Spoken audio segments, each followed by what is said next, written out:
Olá, que ótimo ter todo mundo aqui para essa nossa análise. Hoje a gente vai explorar uma ideia fascinante. Imagina a humanidade não como algo pronto embalado na caixa, sabe? Mas sim como um gigantesco ateliê. Um projeto contínuo onde as pessoas são, ao mesmo tempo, a argila que está sendo moldada e o próprio escultor ali com a mão na massa. É uma jornada incrível através da história do pensamento, e essa exploração vai nos ajudar a entender exatamente como a visão que temos sobre nós mesmos foi evoluindo com o tempo. E para começar, a gente tem que encarar aquela que talvez seja a pergunta filosófica mais fundamental de todas. Será que nós já nascemos com um destino pré-definido? Ou será que a gente vai criando a nossa própria natureza ao longo do caminho?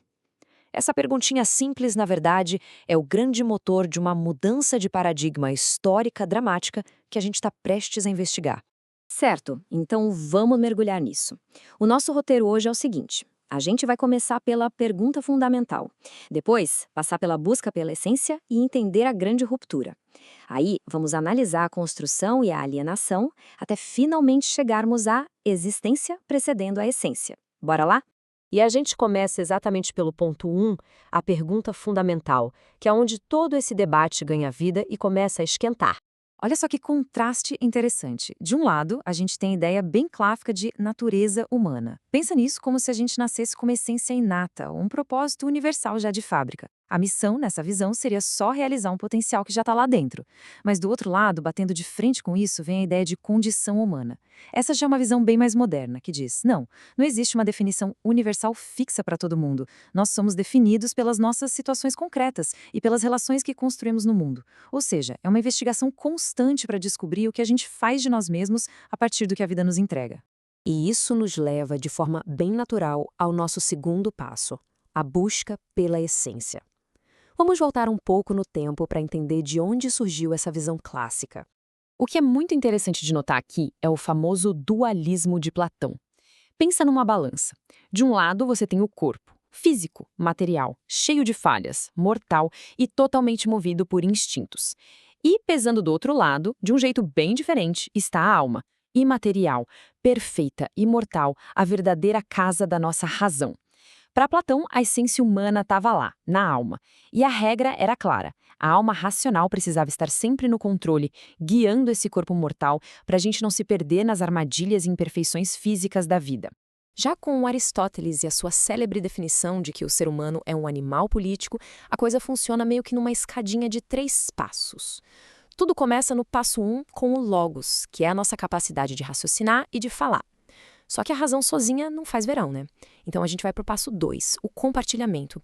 É aqui que a linguagem permite a comunicação e a criação de laços na sociedade. E isso deságua no passo 3, a polis. Resumindo, para os gregos, o nosso potencial só se realiza de verdade na vida pública, na ação política e no debate junto com a comunidade. Na visão clássica, não existe humanidade se a gente viver isolado na montanha. Mas a história não fica parada.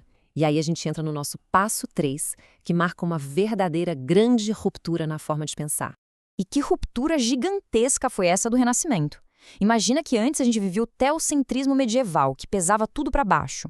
O ser humano era visto só como uma criatura, um mero instrumento de Deus, e a grande pergunta da vida era como Deus quer que eu seja. Mas aí o foco muda de forma violenta com a chegada do antropocentrismo. A atenção se volta com toda a força para a dignidade, a autonomia e o valor do próprio indivíduo. É a recuperação do ser humano que volta a brilhar no centro do palco e das investigações. E essa tabela ilustra de um jeito brilhante essa nossa virada de chave. Saímos de uma filosofia clássica, que era toda focada na tal natureza humana universal, na ideia de realizar o que já estava lá numa sementinha desde o nascimento, e aterrissamos na filosofia moderna e contemporânea. Aqui, o foco vira a condição humana, a nossa situação histórica, a experiência prática e subjetiva que a gente vive.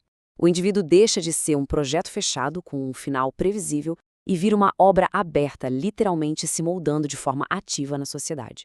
E como é que a gente se molda na prática nessa era moderna?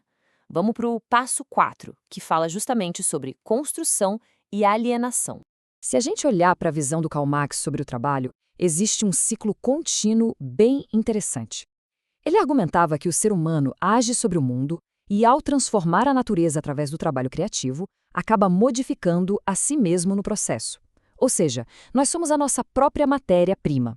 A gente vai se produzindo e se reinventando ao longo da história através das nossas relações diárias, transformando nossa essência pela ação prática.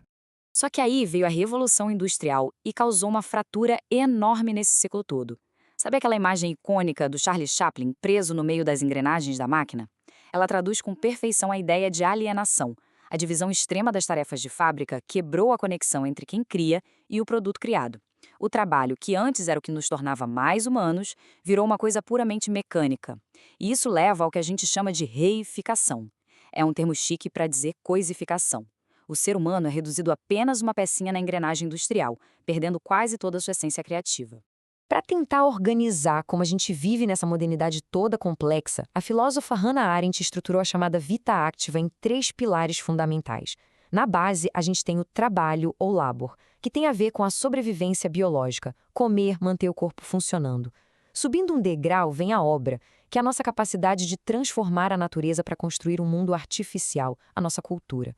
E lá no topo está a ação, que rola na esfera pública, lidando com a política e com a diversidade de pessoas.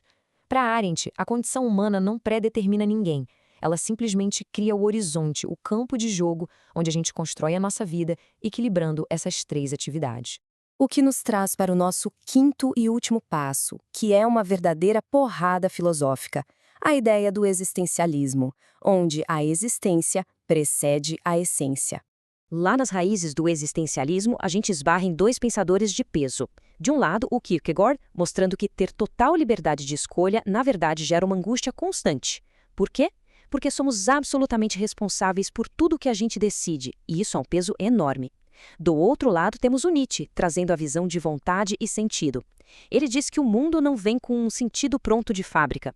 Para vivermos de forma autêntica, precisamos destruir concepções prontas e tradicionais e arregaçar as mangas para construir nossos próprios valores na realidade nua e crua. Aí o Martin Heidegger chega e desmonta ainda mais essa experiência humana nas suas peças fundamentais. Ele diz que nós somos literalmente jogados na realidade, o que ele chama de ser no mundo. Somos também seres de pura relação, interagindo o tempo todo com as coisas e as outras pessoas, o famoso ser com, mas a sacada mais urgente dele é a consciência da nossa própria finitude. O ser para a morte. E olha, isso não é para ser algo deprimente, muito pelo contrário. É justamente ter a certeza absoluta de que somos mortais que nos dá aquela urgência vital, aquele estalo para dar um sentido real e autêntico à vida, em vez de só existir ali, flutuando passivamente. Então, o ponto crucial de tudo isso que a gente conversou até aqui é o contraste brilhante desenhado pelo Jean-Paul Sartre. Lembra daquela visão clássica do Aristóteles que nos via quase como uma semente de rosa crescendo de forma natural e previsível até atingir uma forma final pré-determinada? O Sartre diz nem pensar. Ele descarta a semente e coloca no lugar a imagem de mãos superativas moldando um pedaço de argila. A frase mais famosa dele, a existência precede a essência, significa exatamente isso. Nós não nascemos com um manual de instruções embutido. Nós primeiro nascemos, caímos no mundo e, através da nossa liberdade, das ações que a gente escolhe, vamos moldando o barro da vida. Construímos quem somos e a responsabilidade pelo formato final é todinha nossa. E para amarrar tudo isso numa visão bem ampla, dá uma olhada nessa linha do tempo épica da evolução do eu. Começamos lá na antiguidade, buscando viver a razão dentro da polis. Depois, demos um salto enorme com a explosão do Renascimento, recuperando a nossa autonomia e dignidade humana. Fomos sacudidos pela modernidade, sentindo os impactos da indústria e repensando a nossa condição humana, até finalmente desembarcarmos na contemporaneidade, tendo que encarar de frente a angústia da liberdade e compreendendo que a existência sempre vem antes da essência. A grande lição que fica é que a humanidade não é um fóssil que a gente desenterra pronto, é uma invenção viva, contínua e incrivelmente fascinante. E isso me deixa com um pensamento super provocador para jogar para vocês antes da gente encerrar. Se, nesse imenso ateliê da história, cada um de nós é, ao mesmo tempo, o artista com a mão na massa e a obra de arte que está sendo esculpida, afinal, que tipo de obra-prima deve ser construída hoje? Essa não é uma pergunta que tem um gabarito pronto nos livros. Ela exige ser respondida todos os dias, pelas mãos e pelas escolhas de cada um da gente. Eu espero que essa nossa exploração tenha ajudado a deixar esses conceitos profundos bem mais claros e que sirva de combustível para que a gente continue sempre investigando o que nos faz humanos. Um grande abraço e até a próxima!